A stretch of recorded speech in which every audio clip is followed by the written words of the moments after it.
Hello and welcome again, everyone, to another episode of Algorand Developer Office Hours. I'm your host, Ryan Fox, and I am pleased to be joined with JP Miller. He is head of curriculum at Reach. Welcome, JP. Thanks. It's awesome to be here. Great. Well, it's been a while since we've had Reach on the show. Previously, we've had co-founders Jay and Chris on, and today we're going to hear from you a little bit about what's been going on with Reach. I guess probably remember Reach is all about smart contract development, right? So I think the philosophy is design quickly, code easily, guarantee safety, and deploy anywhere. So we're really glad that you're here. I'm joining in Boston. Where are you joining us from? So I'm here in Madison, Wisconsin. Outstanding. You getting any snow today? We're snowed in. No snow days on the internet. All right, let's go for it. So JP, tell me a little bit about what's going on with growth at Reach, and then specifically your role as head of curriculum. What do you get to do? Yeah, absolutely. And what isn't going on at Reach? It seems like there's a new thing every week.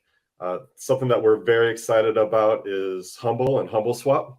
So we're in the midst of launching a DEX. It's currently in testnet mode. So we are accepting all testers, any developers or just enthusiasts who want to learn more and get their hands in the DEX and see what they can do.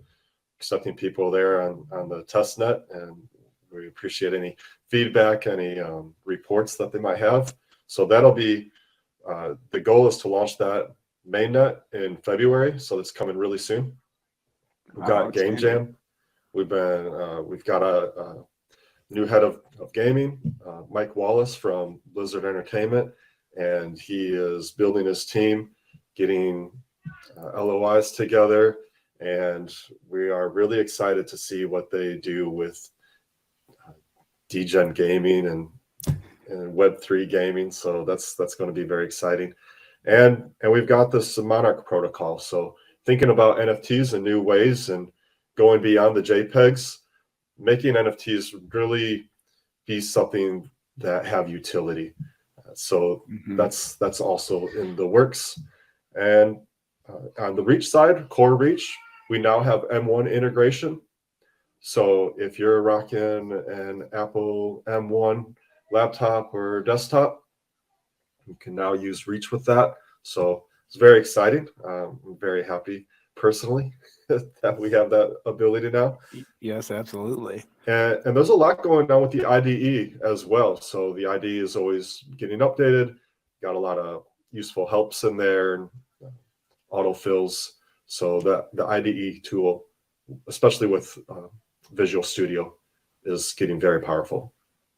Outstanding. Well, we're thrilled to hear that. We love the rapid pace that the Reach team have in deploying their updates. I know, of course, Algorand are always pushing out their updates. We're up to Teal version 5 at this point. I know you guys are close behind in taking those updates and being able to have your compiler be able to generate the Teal at that highest level, latest version as well. JP, where else do Reach developers connect with you and learn more about developing on Reach? Yeah, we have a number of places to connect.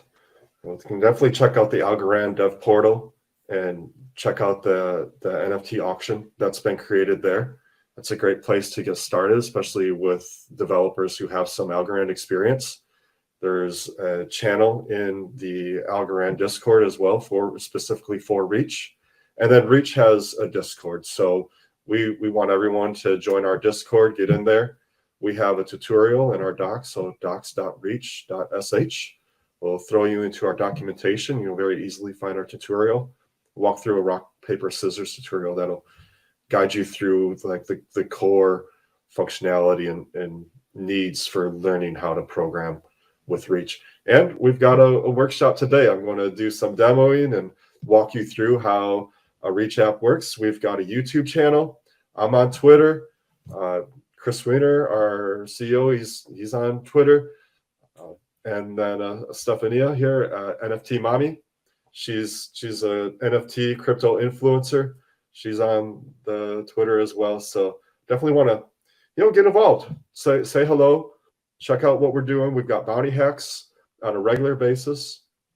And then if you don't mind me plugging, really excited that we're launching a summit here in March. So at the advent of South by Southwest, we're going to be launching a 6-week boot camp. We want 100 developers in our first cohort, so we are opening those doors. So anyone here, you're hearing it, you're one of the first people to hear about it. We want you to join us. So get in the Discord, and as we have registration available, you'll be one of the first people to learn about that. Yeah, it's going to be awesome. Yeah, it is going to be awesome. Reach Summit sounds like so much fun coming up in March. I know we're partnering together at ETH Denver in a couple of weeks. We're looking forward to that. But we're here to code. We're here to develop. Let's jump in. I think you've got a demo. What are you going to show us today? Yeah, absolutely. So I'm actually going to demo 2 demos. What I want to do is walk us through how to think through a Reach app and building a Reach app. I'm going to share my screen, and what we're going to do is we're going to first look at a NFT FOMO auction, right? Fear of missing out, FOMO, and where we're going to have multiple buyers vying for a ticket or an NFT. And I'm going to show you how you can navigate the modes of Reach to build a D app. And then we're going to look at a flat swap. So NFTs are hot, DEXs are very hot, especially Algorand communities. Like, people are talking about it almost every day on Twitter. And so I'm going to show you a very simple flat swap and how you can walk through the modes of Reach. And I hope what this will do is going to help you learn to think about building a D app with Reach. So if you want to build an app safely and quickly, if you don't want to take a year to learn Web3, right? And you want to get in quickly into development, and you want to build an app that's going to be safe and secure, then Reach is your best bet. All right, so let's do this. So this might look intimidating at first, and I don't want you to feel intimidated or worried about what you're looking at. We're going to break this down. I'm going to show you the individual pieces, and by the end of this workshop, I hope that you'll feel very comfortable moving through a Reach app. And you'll actually be able to look at other dApps that have been created, and you'll be able to point out the methods and the keywords, and you'll be able to identify what steps that app is in at that point in time. Okay, so this is like the model of a Reach app. You start with initialization here, and then we move into a step. A step is this is like a general step, okay? And then you can either go into a local step or consensus step. Local steps are where only a single participant is doing something. They're interacting or declassifying information. And we're moving back into a step. And then a consensus step is where participants are interacting with the smart contract. They might be doing things at the same time, but there's something going on that's being written to the chain. And then from a consensus step, we can also go to a local step where participants are acting individually, declassifying information, interacting with it, doing something, and then sending that back. And so we're going to break this down. So the first thing when we want to build an app, we want to take a moment to think about it.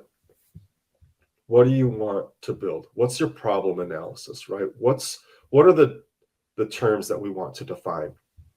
All right, and so for our NFT auction, well, what's our problem? We have a token or a ticket or an NFT that we want to sell. We want to get it out there in the marketplace. And as a buyer, I want to buy this item, right? All right, a question about TO guidelines and fees. Let me kind of like set this up, and then we'll get to the fees, okay? So we're going to set up a problem. All right, we did the problem. Now we need to define our data. So we know we have a funder or a seller, and then we have buyers, right? So those are going to be our 2 participants. This is a Reach app, and this is your boilerplate. Reach 0.1. Every Reach app is going to start with that. And then wise developers use strict. And then we're going to set up our constants. So we've got 3 constants that are set up here. Right, a common interface, which everyone will be able to interact. All participants can interact with this. And this is just a method called showOutcome as a function that takes an address as a parameter and outputs null. There's no output. We have a funder interface that accepts everything in the common interface, and then also has this get parameters, which is a function that has no input and outputs an object, which accepts a deadline and a ticket price. And then we have the buyers. And the buyer interface has 2 methods here. Should buy a ticket, so they will query if they should buy a ticket. And if they can, they'll try to. And then a show purchase. And so they'll want to, the buyers will want to see that they have made that purchase. Okay, so we have set up our data definitions here. All right, now our next step is we want to initialize this app. And so there are 3 different methods that we can use. The 2 that we're going to use for our NFT FOMO auction are participant and participant class. And so let's look at what that looks like when we're initializing our app. So this kind of sets up our thinking, as we're thinking about our app, our funder publishes a ticket price and the deadline. It's part of our data definition. And while the deadline is yet to be reached, we're going to allow a buyer to purchase a ticket, keep track of that buying, and then transfer the balance to the last person. So we're going to build that, right? And so when we're initializing our app, there's that reach.app. And so we saw that in the graphic. And here's our participant and our participant class, right? And so we have a participant funder that inherits everything from funder interface. And there's that little pop-up. So it shows the get params and show outcome methods.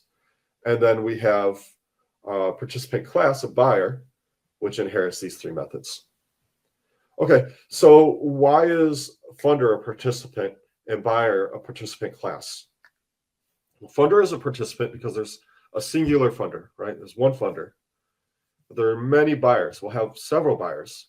And so as a class, they'll all get to inherit whatever is in this buyer interface. All right, so then moving forward,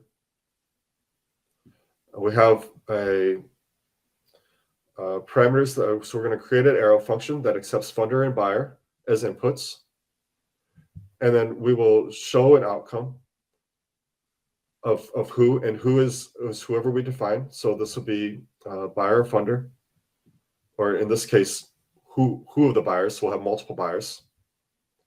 And then this each is a method that allows funders and buyers to see things, right? So we're going to interact with this show outcome. And so this each is interesting. So if we look, we can move from a step to the local step with the each method.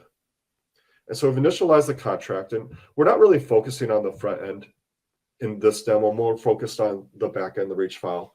But in your front end, we're using JavaScript here. MJS stands for Magic JavaScript, but it looks just like JavaScript.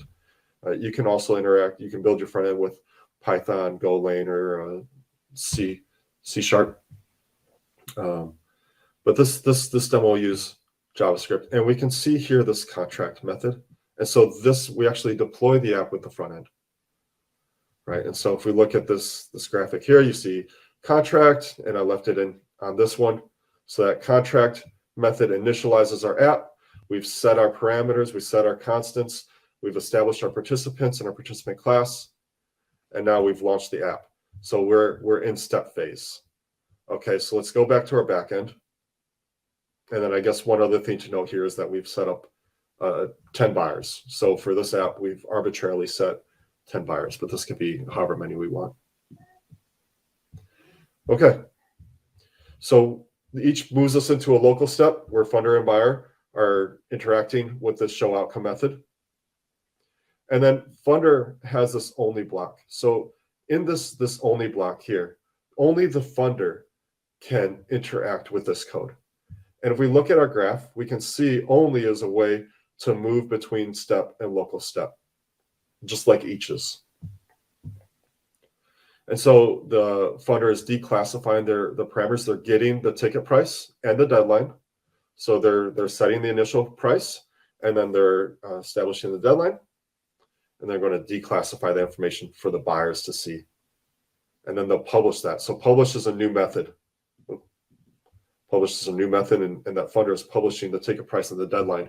So if we look, publish is a method to go from a step to consensus step. So what this becomes is our communication construction. Right? So as we're thinking about it, when you're building a reach out, you're always thinking about how are the participants going to interact with one another and the contract. And when do they participate with one another? And when do they participate with the contract? And what's going on inside of those steps?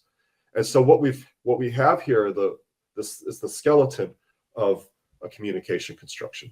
Okay. And so we can look in here a little closer. We're going to look at local step and local step, and then we're going to look at step and consensus step, and then we'll pull back out again. Okay. So we have this constant. We're moving forward in our contract that takes an array with keep going, winner, and tickets sold. And we have this parallel reduce. Parallel reduce, you're going to see this often. Parallel reduce is a very interesting method. It's a critical method in a reach contract.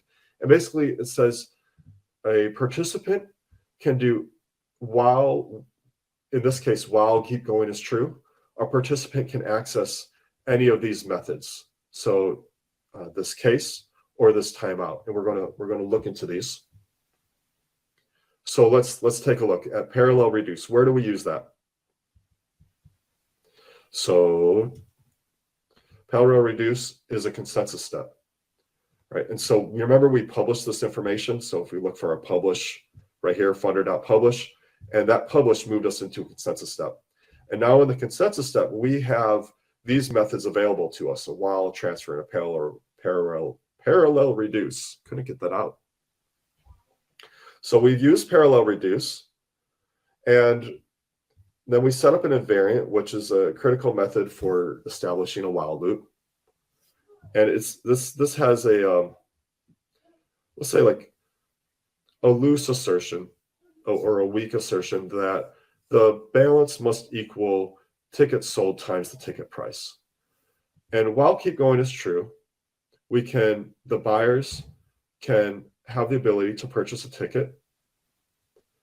And so what we're doing is we've got parallel reduce while in case.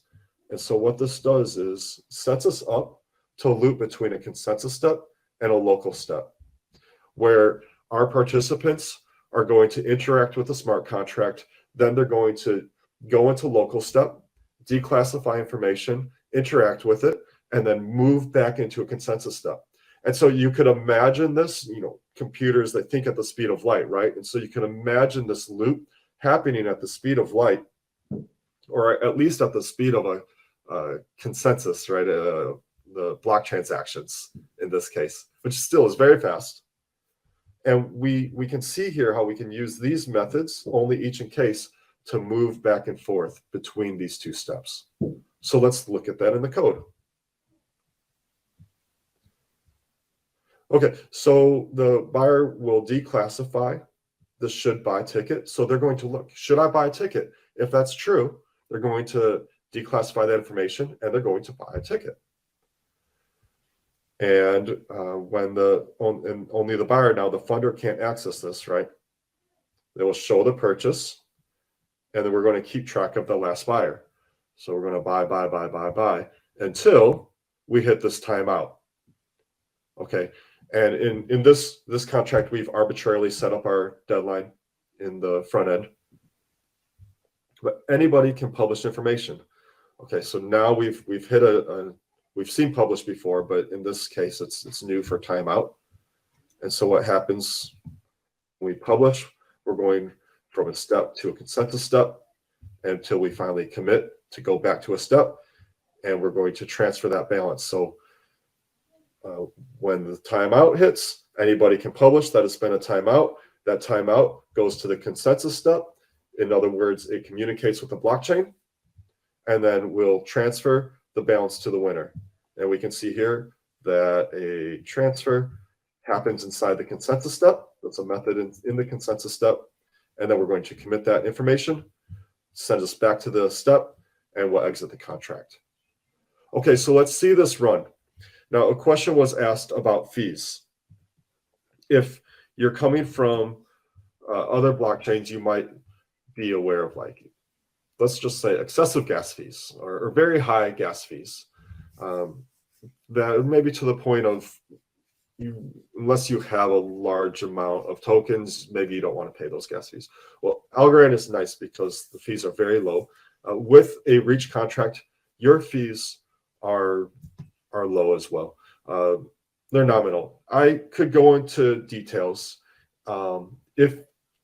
If you need to ask about gas fees with reach, then chances are that building a reach application is, how do I say this? If you need to ask about fees with reach, then you're probably at a point in Web3 development where it actually would make sense for you to build with reach, because it's a complex subject, and building in a low-level language, we might think that, well, if I'm really close to the hardware, then the fees should be low.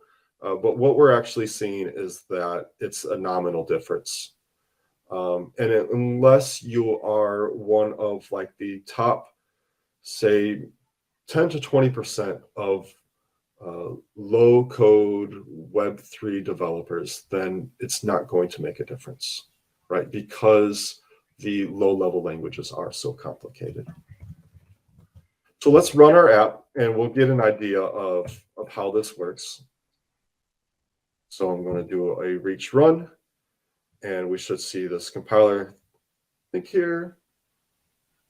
There we go. So our verification engine has run. So this is something I should mention here, is that Reach runs a verification engine. So how can I say that building with Reach is the safest and easiest? So I think what I hope is that the demonstration demonstrates that building with Reach is very easy, and that actually, like, learning or understanding this model is not actually so difficult. So, like, at this point, when I show you the screen, it shouldn't feel as intimidating. And when I say safe, it's because we have let's see, where is it? I'm going too far. We have a verification engine that's baked into the compiler that mathematically verifies that your contract is secure, that you're not going to exit with tokens or funds in the contract. And it verifies that your contract does what we tell the computer to do. And so this verification engine, we say computers are good at doing the same task over and over again, right? We all know this. And so let the computer do what it's good at. Humans are not as good. Even the best programmers can make mistakes. Developers develop bugs, right? That's kind of the joke. If you don't put a bug in it, it wouldn't be there. But we do, just because, we're humans. But a computer can verify mathematically that your app is sound. And so what do we see here? When we run this, we see these buyers. A number of the buyers are buying tickets. They're all vying for that ticket. So you imagine an auction of a commodity that's very hot, that everyone wants it. So we're trying to buy this ticket. And then buyer 5, let's see, buyer 8 bought a ticket, and then buyer 5 sees that they lost. So buyer 8 is the last buyer to buy that ticket. And the funder sees that this address of buyer 8 won.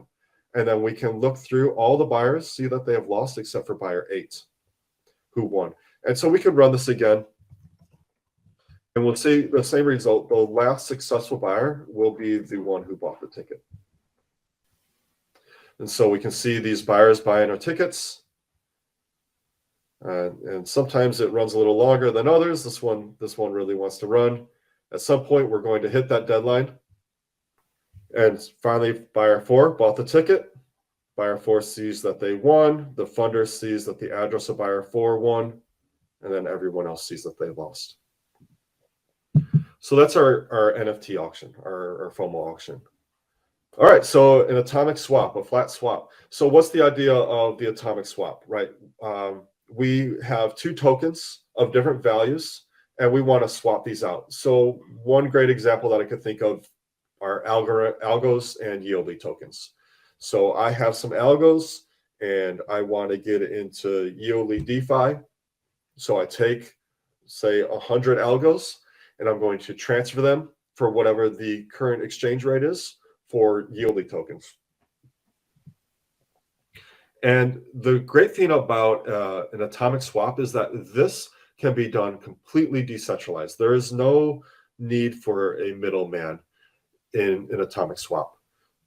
And if the swap happens rather quickly, then it's very secure. There's almost a zero chance of an attacker, an eavesdropper coming in and sabotaging our swap. Let's talk about the atomic swap for a moment. Let's think about our constants, and then rather than jumping into code, I'm actually going to show you. I'm going to demo it for you. So we're going to cheat. Okay. So what's our problem? Our problem is I have algos and I want Yieldlies. So I need to fund a pool with some algos, and someone else needs to fund the pool with some Yieldly, and then we can swap these tokens back and forth, right? Maybe there's someone else has Yieldly, and we want to be able to fund this, and then I want to be able to make my swap, and I might either want to go from algos to Yieldly or Yieldly to algos, right? So we're going to have this kind of like this market is going to be there, and then I can actually just interact individually. I don't need another participant. So let's, before we look at the code, let's hop over here. And I've got to give a shout out to my friend and engineer at Reach Labs, Mr. Jack Dahl. So this is provided by Mr. Jack Dahl, and I greatly appreciate his assistance with this. And I don't even know if I should say assistance, but the help. Assistance implies that I actually did something here. I'm just really demoing it. So let's give credit where credit is due. So here's our pool. Here's our flat swap. So we have our flat swap. All right, we got a token swap. I want to swap vars and gars. And let's see here. Let's say I have 100,000 gars, and I want the vars, okay? So I'm going to say this is my smaller token here. I'm going to, and I have the larger token, so I'm going to convert to small. And let's convert these tokens. And we see in the pool, there's 8,000 vars and there's 700,000 gars. So I can convert these. And I'm going to open my algo wallet and put in my information and sign in there. And now we're going to swap our token. And we should see this change. So watch this. This is 8K and 700K. Swap complete, pool updated. And there we go. Now we're 7K and 800K. So how cool is that? So this is a flat swap, and we could even go backwards, right? So now I'll say I have 100,000 GAR, and I will pay 1,000 VAR. So let's swap that. And so we'll watch this, 7K, 800K. Let's convert that token. So now I'm converting to large. And let's put that in. And we're swapping the token. And in here in a moment, our swap is complete. And we just watched those numbers update. So how cool is that? So this is in testnet, and I'll have the link to this in the end of my deck, so you can check out the work, and you can play in testnet. You can fund your own pools with some testnet tokens, and tell Mr. Jack Dahl what you think. Okay, so here's our token swap contract. All right, and remember, we're defining. We've kind of talked about the problem. I've demonstrated what it looks like, and now we're going to do our data definition. So in this case, remember every reach app starts with reach 0.1. And we've got four constants that we're establishing. We have our market data, which has these parameters, these objects, the small unit, large units, large decimals, and conversions, which provide our tokens and our unsigned integers, which are just positive integers. We have our constant admin data, which inherits everything from market data and also notifies when complete. And then we have the market view, which accepts inherits everything from market data, and then also takes in an admin address and a large and a small balance. And then we have our tuple in our constant balance. So here we've seen a new one, right? We're going to set up our reach app. And before we have participant and participant class, now we have participant and view. So let's look at that. So we're establishing our reach app, initializing that. We have our participant, and this time we're using the view method. So we don't need a participant class because it's a single person, just like it was just me interacting with that pool, and I didn't need anyone else to interact with me on that. So it's just a participant and a view. There's no need for a class. Okay, we're initializing the reach app. We've got our participant, our view, and then we're creating an API. So here we've created an API that has these methods of closing the treasury, converting to large, small, paying the treasury, and viewing the balance. And we're going to see all of these in our API calls here down below. So get to see what creating an API and then talking to the API looks like. All right, initialize our app. And now we have this block that only the admin can do. So where are we at now? You can recall, what does that only method do for us? So we're in the step, and now we're in a local step. So we started a step, and we use that only method. Admin is going to be in their local step. And so they're going to interact with small and large units, interact with large decimals, interact with the conversion. And we're making some assumptions here. So assume is a strong assertion that this math must be correct or the contract will self-destruct. It will destroy itself. It will not operate any further if the assumption is not met. And so this is a way to activate that theorem engine, the verification engine. We can do that with assumes and requires. So if we look here, we have a couple requires. And so we're making assumptions. And where can we do assumes? Let's look. We can make assumes in a local step. So we saw in the previous example that we could declassify information in a local step. We can also call that assume. And so we're telling that verification engine, hey, this has to be correct. If it's not correct, something's wrong, stop immediately. Okay, and then the admin will publish the information inside these parameters, the small and large units, and the conversion rate, and the decimals. And we have a couple requires. And what does publish do? Publish moves us from a step to a consensus step. So if we look, we start in our step, we tell the admin is moving into their contract using that only method, the only method, and then we're publishing information to the consensus step. And so what this does is this is allowing the admin to interact, the person. In other words, I was the admin when I was demonstrating. So it's just allowing the admin to interact with this token swap. And then they commit that information.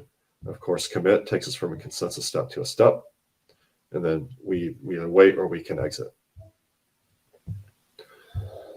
Okay, and so here in our parallel, we see a parallel reduce again. So we're creating this constant with an array of keep going, and we're setting up a loop with this invariant. So asserting that our balance, or making a weak assertion that our balance is equal to 0. And we're setting up a definition for the market view with the large balances and the small balances. And then we create our loop. And in this loop, in this parallel reduce now, we can hit on any of these APIs. So I showed you those above, right? These like 5 APIs here. And now in our loop, we're going to be able to hit on any of these. So the pay treasury API, the convert to small, convert to large, which is basically just the inverse of convert to small, close treasury, and view balance. And so let's kind of take a look at a couple of these. So pay treasury, we'll ping that API, and that we're assuming that we have some funds. We have more than 0 funds that we're going to pay into the treasury, and we're using this require and assume to make sure that we're not trying to do some funny math or put in something funny to try to spoil the pool or try to take advantage of that pool. And convert to small, where we see these assumptions again, and so we know that we're working in a local step, and we're requiring information to be right, that we need to have valid amounts, and that we can make this swap. And so here's this math for the swapping. And then at the end of it, we transfer. So where's the transfer? Again, in the consensus step, right? So that everyone on the blockchain can see that this transfer was made. Okay, convert to large is very similar. Closed treasury. Closed treasury is an interesting one because only the admin can do this. If you're not the admin, you're going to be hit with an unauthorized user error. And so the admin is authorized to close out the treasury, to transfer balances, and then to return an empty return. And then finally, we can view the balance. So we don't actually have to have an API call to view the balance. We could ping the consensus network to view the balance, and that would pull up my algo contract again.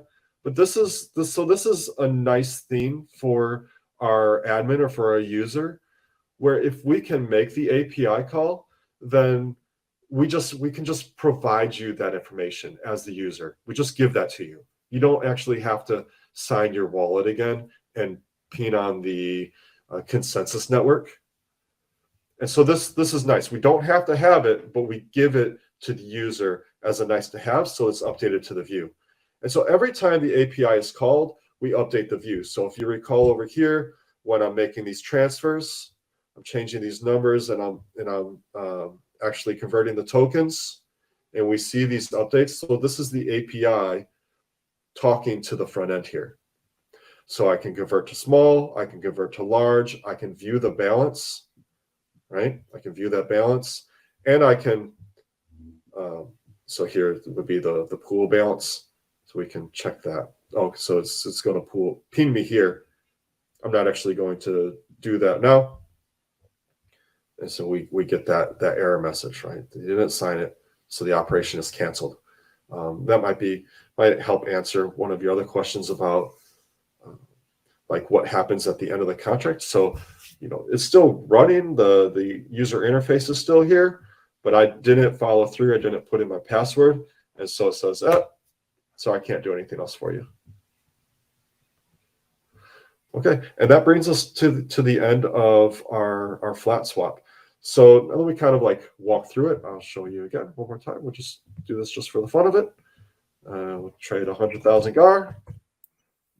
Let's do big money. Let's do 300,000. And we're going to transfer 3,000 VARs. So I'm going to pay my 3,000 VARs, get the 300 GAR, swap that token.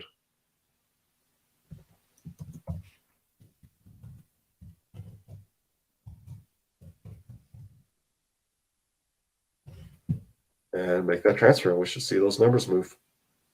Cool. Well, I hope that was helpful. So if we just finish up here, I hope that's helpful now, where this doesn't feel as intimidating now, right? So you can like think through what it is to move through a Reach app and what you're doing in these different steps. So you're able to think about, what are my participants doing? When are they interacting with information on their own? When are they interacting with the contract? When are things happening on the blockchain, on the consensus network? And now I know these methods. So now you have these tools. So I've given you some tools for being able to move between the steps and I'm giving you tools for what you can do inside of each step. Yeah. Outstanding. Well, thank you so much, JP, for giving us the demonstrations there. Where can we learn more? How can we connect with you? Yeah, so join our Discord. So you can capture those QR codes, and I go back to the beginning and show our QR codes for our team members and get in the docs. So we have an RPS tutorial, rock, paper, scissors, and that's going to walk you through declassifying interactions, making assumptions, and shows you how to, we can break the code and then fix it. It's a really great tutorial for starting out, and we've got more guides and workshops coming as well. Get in that Discord to learn more about our boot camp that's coming up, and yeah, we want to have you there. That's good. And the docs are docs.reach.sh. It's reach.sh where you can get to the website, and then of course you can find the link to the Discord server on there as well. Here are the rest of the team that were on here helping us answer questions. Thank you, Steph and Amira, for answering the questions in the chat today. Connect with them on Twitter at their handles there. If anyone has questions and you start digging into the documentation and something's confusing to you, hit us up in the help channel in our Discord. We've got a technical writer now that's digging into our documentation and updating that. So we want to hear your feedback and what you would like and what you want more explanations about, what you want examples for. And we're going to do our utmost to get that to you as soon as possible. So specifically, the examples that you showed today, are those available as tutorials or someplace else? Yeah, absolutely. So I had that on a slide. Let me jump over to that. The top QR code will take you to Jackdaw's GitHub and the gist, and from there you can see his GitHub. And then the second one is the FOMO workshop, and the workshop has the source code in it. So that workshop is really nice for thinking through actually building. And I would definitely suggest, we've got a lot of new developers here, so do the rock, paper, scissors tutorial first, and then come back to this fear of missing out workshop. And then that does a nice job of guiding you through the process of thinking about what are the pain points, what's the data that I need, what's the problem, what's the communication construction that I need, and then where's my assertion insertion? Where should I be using assumes and requires? Yeah, it was very helpful today, JP, where you had your visualizations of, what does this program actually entail? How do we use steps? How do they go to the local step and to the consensus step? Which methods allow us to move between each of those? Visually very helpful, especially for me as a visual learner, and then to jump in and see the code as well. I mean, there isn't that much code. I mean, what do we see? Probably 60 lines of code? Yeah, I forgot to mention that. Yes, 78 lines of code on the back end and 46 lines on the front end. It's very easy. Right, absolutely. And one thing I didn't really get into is the participant interact interface, which is this right here, what we're creating, and these constants. But these methods actually mirror in the front end. So in the back end, I'm building a should buy ticket, a show purchase, and a show outcome. And if I look at my front end, I'll see all these methods that I've used. And so your back end really mirrors the front end. And so once you've thought through what does each method need to do, you define them in the back end, and then you give them functionality in the front end. Outstanding stuff. Well, Mr. JP Miller, it was wonderful to have you here on Algorand Developer Office Hours today, showing us through how to build Reach applications, deploying them to the Algorand blockchain, and we look forward to seeing you soon, ETH Denver and the Reach Summit upcoming here later on in the springtime. Yeah, excited to meet you in person and see you. Well, very good. Until next time, have fun building an Algorand.